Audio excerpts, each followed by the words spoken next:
Okay, this tutorial is on how I took a basic photographic image and turned it into something that looks a little bit more like a painter in Corel Painter. And what I started off with is some reference pictures of my wife who posed for me.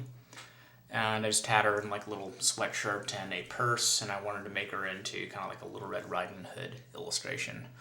So I just took the image, got rid of the background with some cut and paste and a little bit of erasing work. Placed her on a red background because I think it makes it a little more easier for me to do the cut and paste effects. And then what I ended up doing is kind of sketching out what I wanted the actual hood to look like. Kind of separated the sweatshirt she was wearing into two basic parts. And then I went ahead and changed the color of that and eventually started to play around with some different textures. You can see the red hood right now. Doing a little bit of brush work with the airbrush, but not really a whole lot. I think basically the back of the hood is where I really did any of the airbrush work. And here you can see I start to incorporate some of the texture there. You can see the little subtle kind of texture that I'm incorporating in there. And how I did that is I created my own custom paper in Corel Painter using custom paper maker. Just kind of dragged some images of lace from the internet and created that paper, and then went over that paper with a pastel so it kind of picks up the pattern. And then I kind of took it into surface texture control and to exaggerate the texture that I created. And then from there I gradually kind of was forced to give her a little bit of plastic surgery because she was pregnant while doing this, so I did a little bit of a nip and tuck there. And then I put a dress on her, and what I had to do for the dress is actually cut it into several sections so it actually formed over her body. I wanted to do very little actual painting and drawing in this, just to show you what you can do with just simple cut and paste and the quick clone auto painting features that Corel Painter has. So at this point, she's really starting to kind of come together. I have most of the clothes on her that I want to be on her.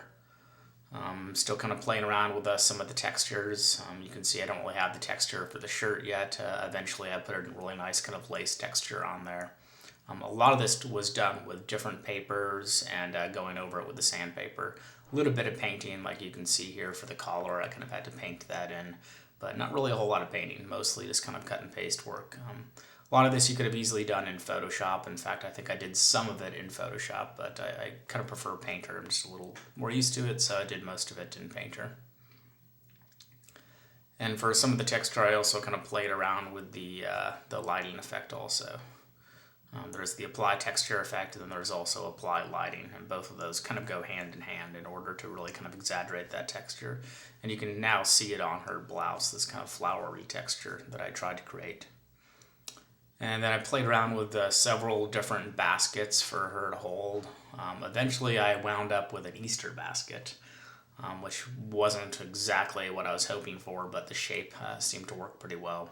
So I ended up taking that and making it look a little more natural-like by, I believe, putting a layer of brown on top of it and adjusting that layer and making it into a gel layer, which basically makes it into a transparent layer. So it's a very easy way to basically color something, because the other basket really wasn't quite working for me. And then what I ended up having to do is to do a little bit of painting with the actual hand after I browned the basket. Here you can see I've kind of browned it. And then I think from there what I ended up doing is exaggerating the surface texture. You have a couple different functions with applying surface texture. You can either pick the paper or you can pick the image or a couple of other things. In this case, I think I actually picked the image. So some of these three-dimensional aspects that are normally pretty flat with these kind of plastic baskets looks a little more kind of a three-dimensional. And then I started to tackle the wolf, which I really struggled with quite a bit because I kind of wanted to stay away from traditional drawing and painting and do this with digital collage. So I ended up taking a wolf and kind of breaking it down into little small sections, almost making kind of like a puppet out of the wolf. And I really struggled with that for a long time. Eventually I kind of scrapped this image. I learned a lot by doing it, but Eventually I found it just wasn't quite what I wanted. But you can see here I basically cut the wolf into several sections. You can basically kind of like move it. This is something you could do if you were going to do like a flash animation or even an animation in a Corel Painter. Ended up kind of switching around with a couple of other wolf images. None of them really worked for me that well. With the exception of the picture of my wife, everything else came off of images from the internet. And eventually I just wound up with a little small black wolf like this that I put in the distance. I wasn't too pleased with it, but it seemed to work out okay. And then I kind of hunted down lighting, correct lighting for the background. I'm trying to match the same kind of lighting that I had with the pictures that I was using of Little Red Riding Hood. And I think I ended up with some pretty good forest images. I think in all there was maybe 3 images that I used for the forest, more or less kind of doing some cut and paste work and trying to establish a foreground, middle ground, and background. I tried to kind of separate the background forest, doing some cutout, so you could see another layer of forest behind it. And then at this point I started to kind of play around with adjusting the color, making the colors a little bit more bluer in the background, and then trying to get some more images for the foreground like this tree. I think this is the tree that I ended up going with. I'm not positive though. And ended up not using this image, at least I don't think I did. And this is basically what it kind of looked like at the very end once I was done with the cut and paste. And then I started to play around with a quick clone. Basically make a clone image of it and then took it into a quick clone, which I have another tutorial for, playing around with different brush stroke effects on it. In some cases actually just hand painting it, in some cases doing the auto paint. I think this is a case of the hand painting, and then here we have auto paint where I'm using the Impressionist brush. You basically just click a button and it goes for you. And I tried to get like a nice kind of reddish background because in some cases I wanted the kind of like a red canvas to show through, to have that kind of old, kind of classic feel to it.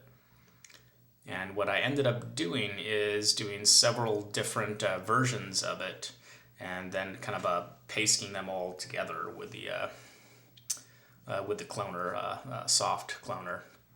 So in some cases you have areas of the painting that weren't painted all the way through, then some areas that were painted all the way through.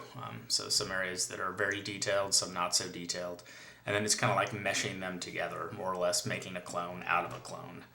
And then here you have some close-up images of some of the brushwork.